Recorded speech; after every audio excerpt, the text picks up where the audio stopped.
Assalamualaikum warahmatullahi wabarakatuh. Bismillah, alhamdulillah wa syukuri nikmatillah, la haula wa la quwata illa billahil aliyul azim. Tiga kelahiran manusia yang dapat diketahui orang-orang tertentu. 1. Di masa awal kehidupan ruh ditiupkan ke jasad calon si bayi yang akan dilahirkan ibunya. Di saat itu, setelah ruh tertiupkan, ada janji dalam persaksian. Manusia yang dilahirkan dalam keadaan hidup hanya untuk melaksanakan janji itu. Kalau di masyarakat kami menyebut Nur Muhammad diturunkan ke jasad bayi dan mengundang tetangga untuk ikut mendoakan agar calon bayi kelak jadi orang yang soleh-solehah. Nur Muhammad dengan Tuhan wajib berbeda. Mungkin kalian banyak yang memahami kalau awal yang diciptakan itu Nur Muhammad, dan nur itu dari Allah Subhanahu wa Ta'ala. Bukan berarti nurnya Allah Subhanahu wa Ta'ala berkurang, karena sifatnya, zatnya Allah Subhanahu wa Ta'ala itu kekal atau maha kekal. Dan ketahuilah, zatnya Tuhan sifatnya wajib berbeda dengan makhluknya, dan memang beda. Istilah Nur Muhammad adanya sekitar abad ke-6 Masehi. Kalau di kitab yang lebih dulu atau di Alkitab awal kejadian itu firman, yang berarti tidak ada firman yang menyamai, menyerupai, apalagi melebihi Alkitabnya. Mengapa umatnya yang nabinya dibekali Alkitab menuhankan nabinya dan beranggapan nabinya sebagai penanggung dosa umatnya? Mungkin mereka salah mengartikan kata juru selamat. Kalau di kita sang pemberi syafaat yang demikian diperuntukkan bagi mereka-mereka yang mau mengikuti apa yang diajarkan dan menjauhi apa yang dilarang. Semua nabi juga dimintai pertanggungjawaban atas kenabiannya. Bagaimana beliau-beliau melaksanakan kenabiannya. Nur Muhammad dan kata awal kejadian itu firman, itu satu makna. Kalau di istilah tasawuf, asal titik, yang berarti titik berhadapan dengan papan tulis atau kitabnya. Setiap manusia yang dilahirkan dibekali agama Islam. Yang demikian saat ruh ditiupkan ke calon bayi yang akan dilahirkan ibunya. Bukan berarti ibu bapak itu Tuhanmu. Ibu bapakmu hanya sebagai sebab proses terciptanya jasad, sedangkan jati dirimu atau ruh langsung diciptakan Tuhan dengan istilah ditiupkan, atau yang kami sebut kelahiran yang pertama, sedangkan kelahiran kedua yang melalui kelahiran sang ibu, yang dilahirkan ibu dan disambut dengan tangisan si bayi dan disambut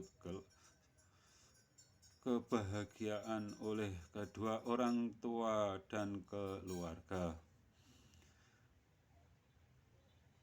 Diri dilahirkan sampai ajal menjemputnya manusia hanya untuk melaksanakan janjinya saat bersaksi dalam kandungan ibu.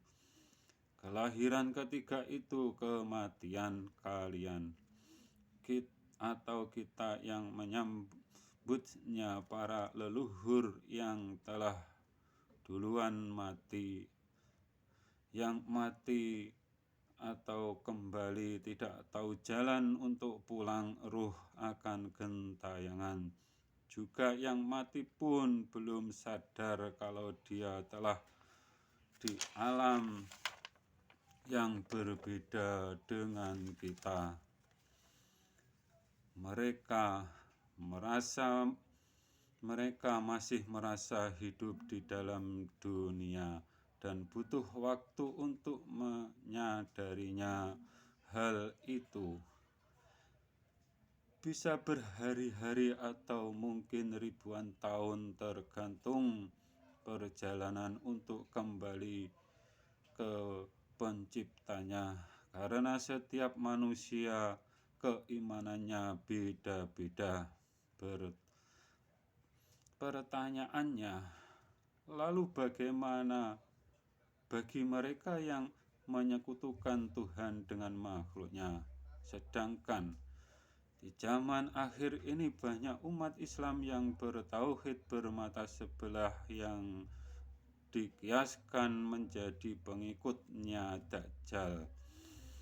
Yang demikian ini mereka-mereka yang hanya iman satu sisi ayat yang menunjukkan keberadaan Tuhan di atas atau Tuhan dekat. Salah satunya diimani dan salah satunya kalian ingkarinya. Sedangkan kalian tahu kalau ingkar dengan ayat disebut kafir. Orang-orang yang selamat hanya mereka-mereka yang mau menjauhi atau jangan sampai menyangka zatnya Allah Subhanahu wa ta'ala. Seperti apapun yang demikian disebut musyrik hati atau kafir dalam diri sendiri. Orang yang kafir tidak mungkin akan mendapatkan surga yang sebenarnya. Yang didapatinya surganya bermata satu atau bermata sebelah saja. Orang yang meninggal dikirimi doa apakah sampai atau tidak, hanya wewenangnya Tuhan yang mutlak, hanya untuknya. Akan tetapi sebagai anak yang soleh wajib berdoa baginya atau untuknya yang telah meninggal dunia. Pengertian orang tua ada 3. Orang tua kita, mertua, dan guru kita. Orang tua kita sampai Nabi Adam, guru kita sampai Nabi kita. Bila ada mursyid atau guru atau ustadz yang beranggapan doa untuk beliau-beliau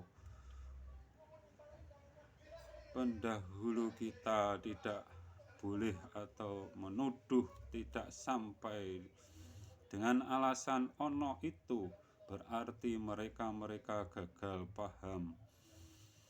Kirim Al-Fatihah ke mayit.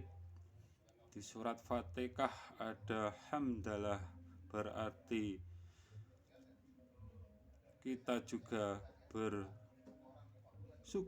kepada orang tua, karena tanpa beliau tidak mungkin jasad kita ada. Begitu juga di ayat ke-6 dan ke-7 juga menunjukkan kita wajib bersyukur dengannya. Para guru sampai ke nabinya masing-masing. Dalam pengertian kita wajib bersanad dalam keilmuan Islam dan iman.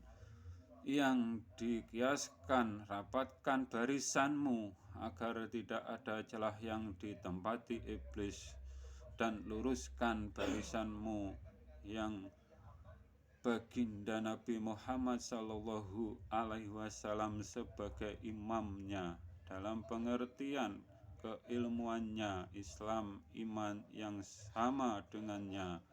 Nabi Muhammad Shallallahu Alaihi Wasallam tidak membutuhkan doa atau Fatihah, akan tetapi kita butuh membaca Fatihah untuknya agar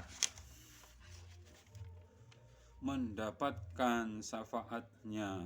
Sebagai syafaat itu sudah kita terima karena kita mendapatkan ilmu dari beliau. Apakah salah bila kita kirim Fatihah untuk Nabi, sedangkan syafaatnya sudah kalian nikmati di diri kita ini? Di diri kita ini siapa? Jati diri kita ini siapa? Kalau tidak ada orang tua, tidak mungkin ada kita. Diri kita ini siapa? Kalau tidak ada guru, tidak mungkin ada ilmu. Terus malah melarang berdoa, dan apabila kita berdoa malah kalian hujat. Sesungguhnya yang bejat itu siapa? Kita atau kalian yang pasti salah akidah atau tauhid, amal ibadah kalian akan terbalas titik-titik surga yang bermata sebelah atau surganya yang bermata satu. Bila salah iman, amal ibadah, wassalam.